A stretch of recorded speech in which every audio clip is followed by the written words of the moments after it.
A intolerância religiosa foi algo que comentamos no vídeo de ontem. Falamos sobre o que aconteceu com uma pessoa que era do candomblé devido à falta de empatia dos seus irmãos. Sim, somos todos irmãos aos olhos de Deus. Então, pare, pense. Não é a religião que vai fortalecer os seus laços com Deus, e sim a sua fé. Mas acreditar também em tudo que dizem para você acaba se tornando um caminho muito perigoso. E esse foi um caminho perigoso onde esse espírito que relatou a nossa psicografia de hoje acabou entrando. Acreditou naqueles que hoje sabemos que são os falsos profetas. Cartas Psicografadas apresenta O Caminho Sem Volta. Oi. Eu não sei nem como começar. Me sinto um pouco envergonhada diante de tudo o que aconteceu. Foi um momento difícil da minha vida. Comecei a acreditar que isso poderia me salvar. Acreditar e me aproximar mais de Deus era o que eu mais precisava. Na verdade, faltava Deus na minha vida. Então decidi procurar a igreja. Foi aonde tudo isso começou. E hoje vou relatar a minha história, acreditando que posso estar aqui auxiliando alguém, porque foi um momento difícil na minha vida. Nos nossos momentos de maiores vulnerabilidades é quando acreditamos que as pessoas vão nos ajudar. Se aproximam, dizem sempre palavras bonitas, e isso nos faz crer que as coisas vão melhorar. Vou relatar para vocês nesse momento como foi a minha vida durante o plano encarnado e após a desencarnação, tudo o que está acontecendo comigo. Me chamo Maria de Fátima. Eu era uma pessoa muito simples, mas muito caridosa também. Não importava se eu tinha pouco, e se alguém estivesse passando por uma dificuldade, eu compartilhava o pouco que eu tinha.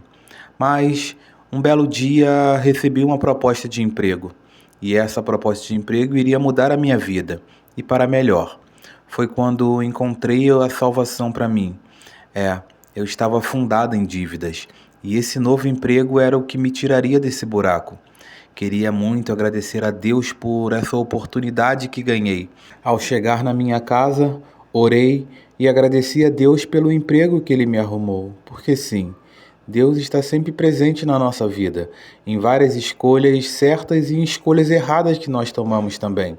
Deus sabe das nossas ações, mas achei que não bastaria. Achei que agradecer apenas de casa não fosse um gesto tão bom. Comecei a frequentar a igreja do meu bairro. Falavam muito bem do pastor. Diziam que ele fazia uma ótima pregação e que isso era muito bom para eles. Então achei que me aproximar da igreja fosse algo bom. Acho que vou estar me aproximando mais de Deus. Foi assim que pensei. Comecei a frequentar. Na primeira vez que fui, fiquei meio acanhada. Sentei lá atrás, não conhecia ninguém, não sabia nem como funcionava. Para propósito, nunca tinha frequentado uma igreja. Fiquei sentada no meu cantinho, esperando que as palavras fossem ditas. E olha, parecia que Deus falou comigo, através daquele pastor. Ele levantou a mão e disse: você que teve uma bênção, que conseguiu aquele trabalho, e você agora quer agradecer a Deus, faça uma doação agora, mas uma doação de coração, porque Deus está vendo. Se Deus está vendo, não tente esconder dele nem um centavo que você tenha. Fique apenas com o que você precisa, não fique com valores a mais. Deus é bom. E Deus vai te dar em dobro tudo aquilo que você compartilhar com Ele. Foi assim que fui conquistada. Achei que aquelas palavras tinham sido direcionadas para mim. E eu tinha mais dinheiro do que precisava. Então decidi começar a doar para a igreja. Recebia meu pagamento mensalmente, corria logo para a igreja. Dava o meu dízimo e ajudava as outras pessoas. E eu pensava, espero que Deus esteja vendo a minha doação. Continuei dando tudo o que eu tinha. Olha, a cada dia eu ia me aproximando mais. Eu ia apenas aos domingos. Depois comecei às sextas, às quarta-feira. Acabou que se tornou uma rotina na minha vida. Comecei a frequentar a igreja, comecei a me vestir de maneira diferente. Algumas pessoas que eu achava que não agradava a Deus, comecei a me afastar delas. O pastor dizia muita coisa importante, então, se o pastor está dizendo, eu preciso honrar aquela palavra também. Foi assim que eu me afastei das pessoas que estavam próximas a mim. Se eles não serviam a Deus, também não serviam para ser meu amigo. Então, comecei a viver sozinha. Era do meu trabalho para casa, da casa para a igreja. Às vezes nem passava em casa, às vezes ia direto para a igreja. Mas a minha vida estava indo muito bem. Agradecia sempre a Deus por isso. Meu trabalho era algo muito importante. Eu consegui comprar a minha casa. Isso. Conquistei o meu maior bem, a minha casa. Tinha meu carro e também tudo aquilo que eu precisava. Mas achava que Deus poderia não estar gostando disso tudo. Achei que eu estava esbanjando demais. Fui até o pastor.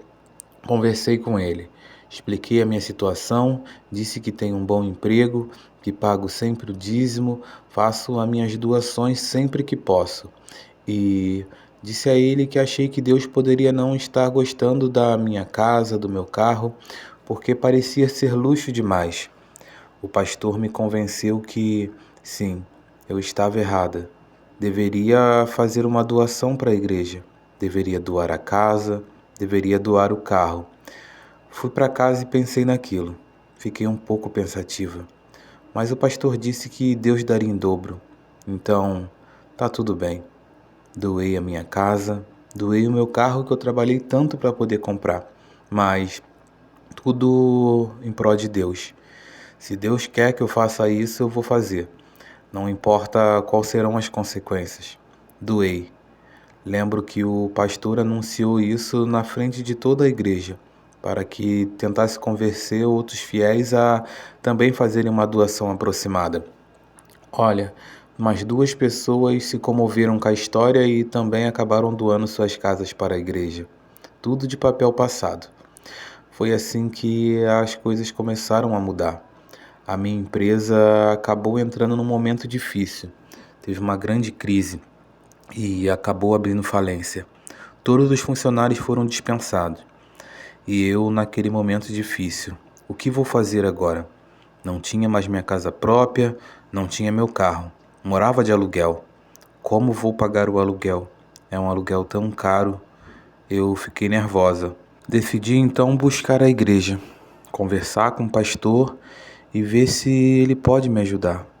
Eu preciso de um lugar para morar. Ao chegar na igreja e conversar com o pastor, ele me disse que nesse momento não poderia estar me ajudando, mas estaria orando por mim. Apenas isso. Orações, e eu não sabia mais o que fazer. Decidi então pedir de volta a minha casa.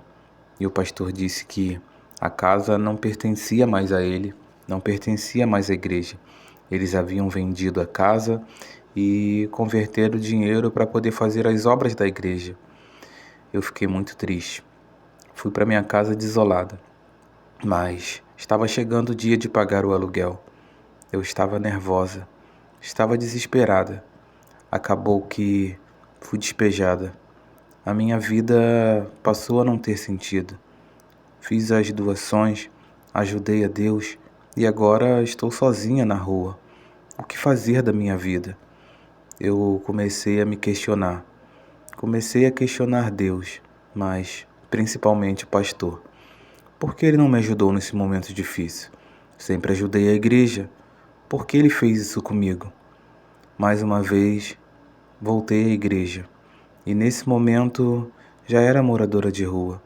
Estava vivendo em situação triste. Entrei à igreja e pedi para falar com o pastor. Quando olharam minhas vestimentas, já nem chamaram o pastor. Diziam que ele não se encontrava. Decidi então ir durante o horário da reunião. E o pastor não me recebeu novamente. Achei que ele estava fugindo de mim ou da pessoa que eu me tornei. Não sei, mas acabou que ele não me recebeu. Não consegui falar com ele, comecei a me acostumar com aquela vida. Sabia que não tinha uma outra escolha. Não tinha familiares, não tinha amigos, não tinha ninguém. Me afastei das pessoas que poderiam ser meus amigos e poderiam me auxiliar, porque o pastor disse que era o que eu deveria fazer. Então, não tenho mais a quem recorrer. Fiquei morando na rua. Passei um longo período vivendo na rua.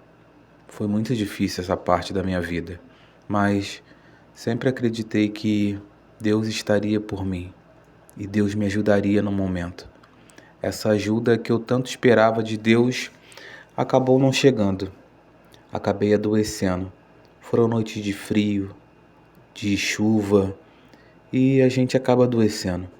Ainda mais a gente que não está acostumado com isso. Sempre tive minha casa, tive meu cantinho e passei a viver na rua. Meu corpo estava fraco. Fui levada para o hospital. Não sei quem foi que me levou, mas já acordei no hospital. Olá, tudo bem? Qual o seu nome? Eu olhei para eles e não respondi nada. Não sabia o que falar. Não sabia nem se deveria falar. Fiquei quieta. Queria só ir embora e voltar para o meu lugar. Senão perderia o meu lugar. Morava debaixo de uma marquise. E na rua é assim. Se você passar alguns dias fora, quando você retorna, já ocuparam o seu lugar. Você perde seu espaço. Já não basta a gente perder a nossa casa. Também vou perder o meu canto na rua? Não. Tenho que ir embora. Me levantei, fui embora. Não tinha ninguém olhando, então fui rapidinho. Chegando na rua, eu não encontrava meus pertences. Tinham levado tudo. Meu Deus, levaram tudo. Fiquei desesperada. Comecei a andar procurando. Perguntei a algumas pessoas, mas ninguém sabia.